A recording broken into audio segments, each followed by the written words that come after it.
my God sisters. It's me, Reverend Dr. Adriella Maximum.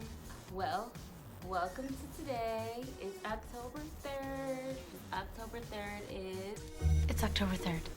Mean Girls Day. Yes, okay. And if you didn't know that, you missed out on your childhood. Mean Girls came out in 2004. I was 9, and I remember I went to go see it with my mom and my best friend. I was not only in love, but I was truly infatuated. I wore pink on Wednesdays. I aspired to be the spring fling queen like Katie Heron. I literally got a white gold class ring simply because Gretchen Wieners said that her gold hoops were white gold. I even made my own burn book. I was a Mean Girls fanatic. I don't think I was very alone, and it might just have been because I went to a predominantly white school, but I could say any time of day, all my friends think I'm lying about being a virgin because I wear super tampons. And somebody somewhere is going to finish the line. I can't help it if I've got a heavy flow and a wide set vagina. I washed it faithfully at least once or twice a year. And one day it just hit me like I had missed the entire point of the movie. I'm gonna get into it. Let me take you through a recap of the movie Mean Girls. So we got Katie. Where are you, Katie? That's me. She's from Africa, right? You know, a point in and of itself. I'm from Michigan. She moves to America. She comes with a good attitude. She comes with a good spirit. I'm okay. Sorry. I'll be careful.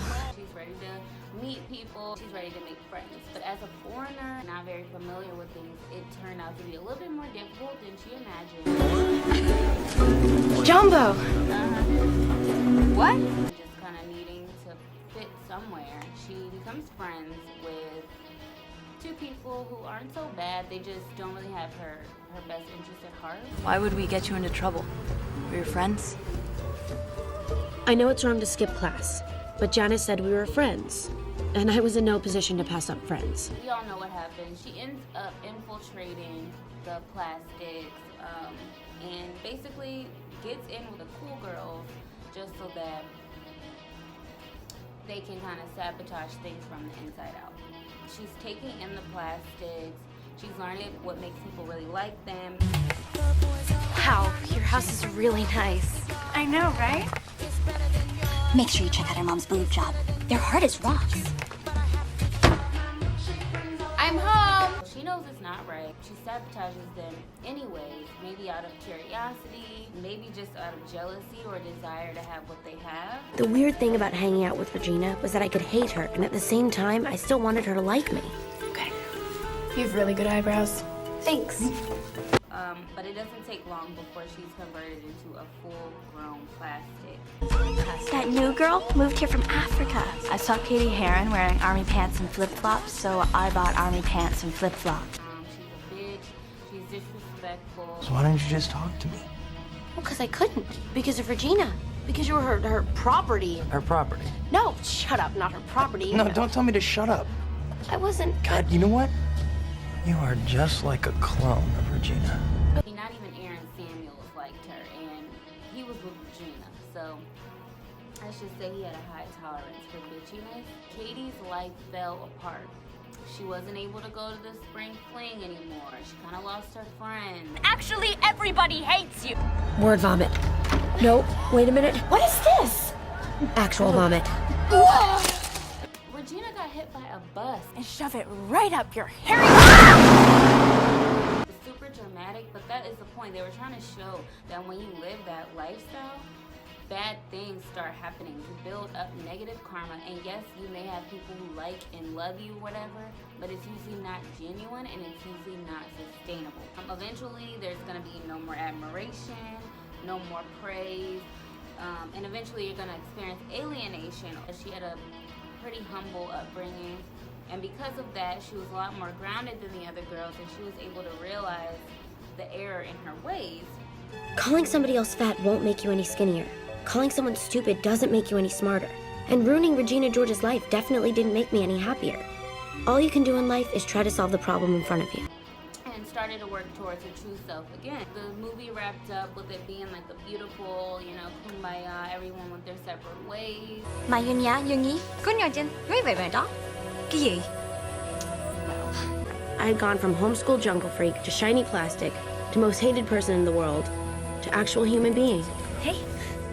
They were able to build upon their strengths instead of constantly like bringing out the negatives in the environment. I want to tell you guys a story about my high school experience. Growing up, I was super insecure. I always felt concerned about how I looked, how other people took the way I looked, how people thought about me. I looked at myself a certain way and I criticized myself a certain way. And when I saw other people not really criticizing themselves, living in their truth, just being happy to be them, it made me feel some type of way. And I always wanted to kind of steal that joy and remind them, you know, you should be insecure. You should be worrying about what people think about you. I just tried to bring the worst out of other people. I would try to make them feel just as bad, if not worse, than I felt. I turned to gossip. I formed exclusive cliques. I love to make friends and make it seem like, you know, you can be a part of this clique. I made it a point to really make people feel as though if you're not somebody who's a part of what I have going on, you're pretty much no one, you're irrelevant. Not really how I saw things, but how I like to portray things. I slept well knowing I'm not alone in this world. The way I feel is how other people feel now. I was proud of that. But I definitely took it a little too far. It all happened my senior year. I had gossiped so much and talked so much shit about people. I actually became a full-blown bully. It was two girls in particular. Maybe we weren't close friends, but I did consider us friends. I just remember I went on Twitter one day. You know, I was just talking shit. Like, I was saying some really big, wild stuff about people and things that I would never even want to repeat. I mean, I literally told someone that they should kill themselves. I remember saying that if you've attempted suicide so much, what's taking you so long? I think those are my words. Because I always think I can't say the person who I defiled and disrespected. I'm just so inspired by her journey because I know she had to feel so terrible. I definitely was a bully to the point where I almost got kicked out of high school. I'm talking about a straight A student, honor society, AP courses, college scholarships, going to my dream school, almost getting kicked out of high school because these tweets came up and I was sent to the office, the principal's office, and they literally read our tweets to us out loud in front of our parents. Like, I felt like shit. In that state of mind, I was not mature enough to really be able to like go to her and apologize and make things better and make things right. I ultimately got super defensive and super petty. Super petty. We had this like field day or something where we had like this game. You could pay to put someone in jail. Someone says, oh, you have to sit in one spot for 30 minutes. So like you're on your way to go do something and you realize, oh, someone paid for me to go to jail, now I have to sit here for 30 minutes. It's a stupid game, but it was like a fundraiser. Basically, to get revenge on her, we played the game where we just spent hella money to keep her in prison the whole day.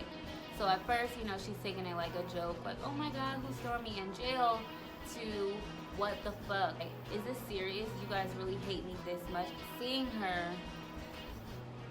just really upset, and it's like we just kept pushing it. We kept pushing it. Again, we got called into the principal's office. I'm just like disgusted with myself because I'm like, why do you keep doing this petty ass shit? I was like literally so sick to my stomach. Certain days I didn't even want to go to school because I just didn't want to deal with the drama I had created in my life. I just felt like I was not being my true self, and I was not adding, but I was taking away from people's lives. It's not who I am. Even though I was feeling these ways, this is the persona I had created, and I was gonna keep it going. So I just told myself, well, this is me. I'm happy for who I am. This is, you know, what I come with. Put myself into total denial. I presented a facade to the world about who I was and how confident I was, when really I was just picking on other people and using their weaknesses to build my strengths. So fucked up, it's ridiculous. I reached my breaking point. I got to college, went to Hampton University. Hampton's like 14 hours away from home. I came with a couple girls that I knew, and instantly we clicked up. We were on the same type shit.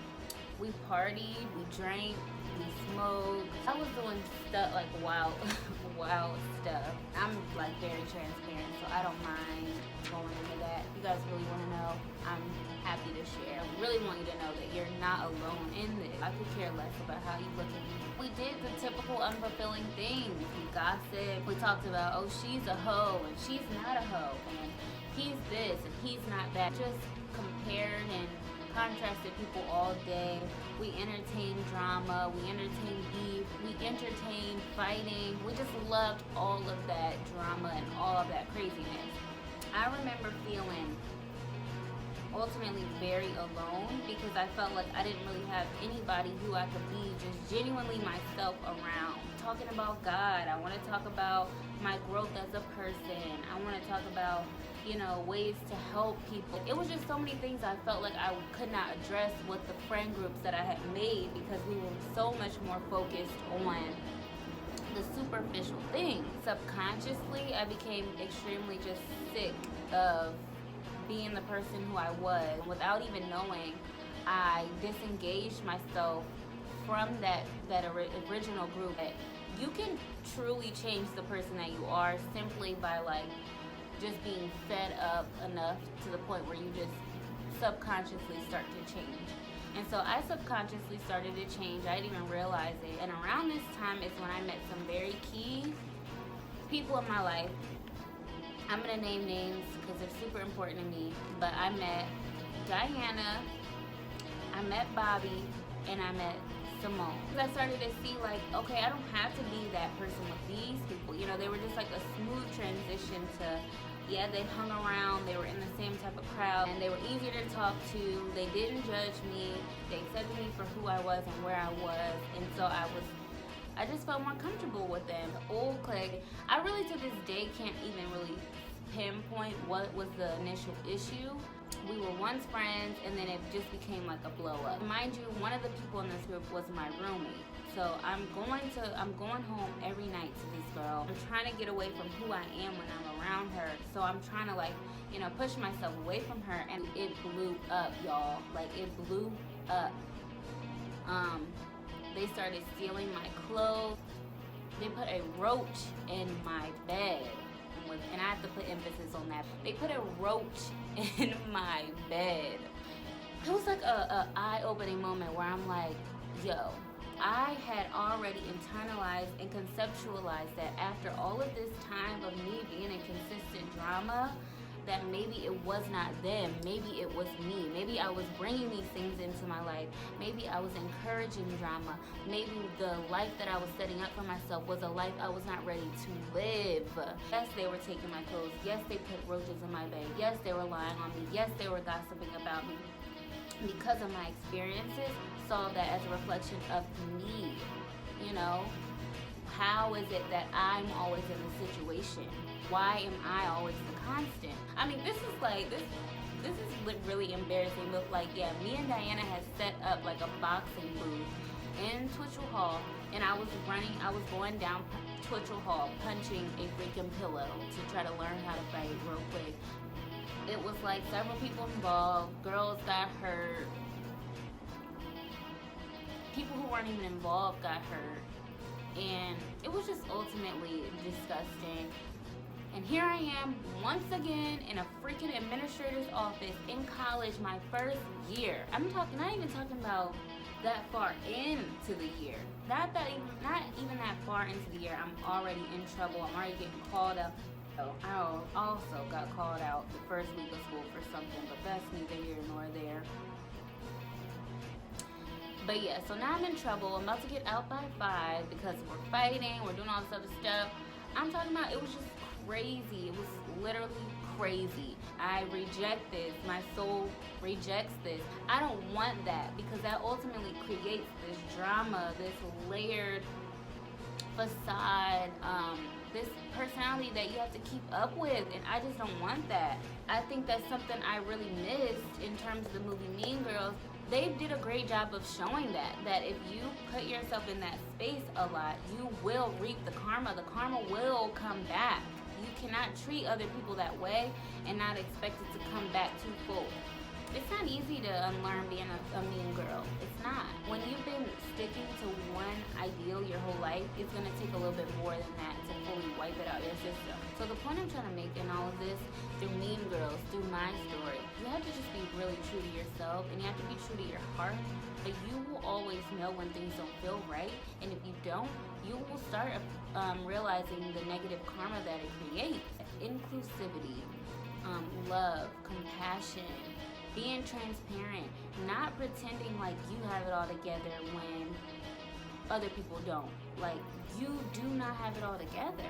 Be who you are, you know? That will attract people to you. You will gain authentic support because people will see themselves in you versus seeing something unattainable in you. As a woman, we can be prone to being petty, being jealous, being rude, being evil, being spiteful.